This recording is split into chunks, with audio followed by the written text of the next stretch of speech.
But first, the frightening and deadly shooting at a big and busy mall, shoppers scrambling for their lives. And this morning, police investigating what may have sent the gunman into a killer rage. ABC's Jeff Zeleny has the latest from the scene in Columbia, Maryland. Jeff, good morning. Good morning, Dan. It all happened in an instant, witnesses said, and not a single word was exchanged between the gunman and his two victims before a burst of shotgun blasts sparked an afternoon of horror. Overnight, bomb squad units worked to secure the deadly scene at this mall in Columbia, Maryland, bringing in robots to disable two crude devices on a gunman who killed two mall employees and injured several others, all before turning the gun on himself. Kids are hiding in the bathroom. It's the upper level near the stairs, hearing active shots. This morning, police are scouring surveillance tapes to try to make sense of the crime. There were a lot of people here at the Columbia Mall Saturday morning at 11:15. This was a very scary incident. A domestic argument, authorities tell ABC News, is the leading theory behind the killing of the two employees who worked at a skating shop, 21-year-old mother Brianna Benlolo and 25-year-old Tyler Johnson.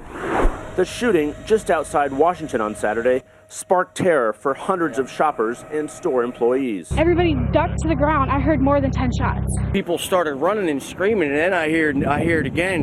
Boom, boom, boom. They were pretty loud. For many, saving the children became the #1 priority. I grabbed at least a kid that I could see and ran in the Sears to keep them safe. It's horrifying. It's just horrifying. Just protect the kids. And others didn't know where to go. Where do you go? You're in a fitting room area. You know, if someone's going to come in, you're still just as vulnerable. Authorities are trying to piece together how the man entered the mall with so much firepower. Really what malls have to do perhaps is improve their cameras, improve their private security, and be able to immediately react.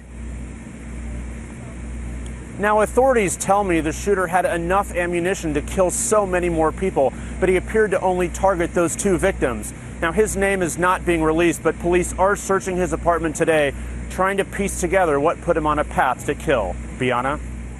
Jeff, our thanks to you. And we're joined now by Sandy Berkmeyer and her daughter Courtney, who were both shopping at the mall when shots rang out. Sandy and Courtney, good morning to you after what I can imagine was a traumatic night. Thank you for joining us. Good morning. Thank you. And Sandy, I want to begin with you. Can you set the scene for us? You were actually at a store that was located directly below where the shots rang out, correct? Yes, that's correct. We were in American Eagle and we were in the back in the dressing room area. And what was the initial thing that you first heard? We heard a loud bang and we weren't quite sure what it was. My daughter thought that it could be gunshots, and we were just kind of waiting to see what would happen. And then we heard two more, and then finally a fourth.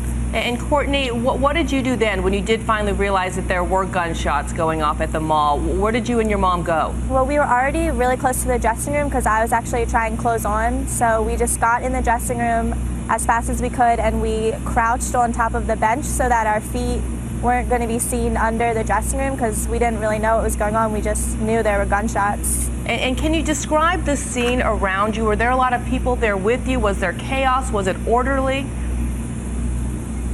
It actually was pretty surreal because it was really quiet. There was just another lady and her small baby in a dressing room near us. Your husband, Steve, who happens to be a police officer, was at the mall, but at a different part of the mall when this all happened. Had he heard the gunshots too? Did he know what was happening right away? Yeah, he was actually a little bit closer to the gunshots, I think, than we were. He was kind of like right near the food court area. So he heard and saw everybody running. And how long did it take before you talked to him?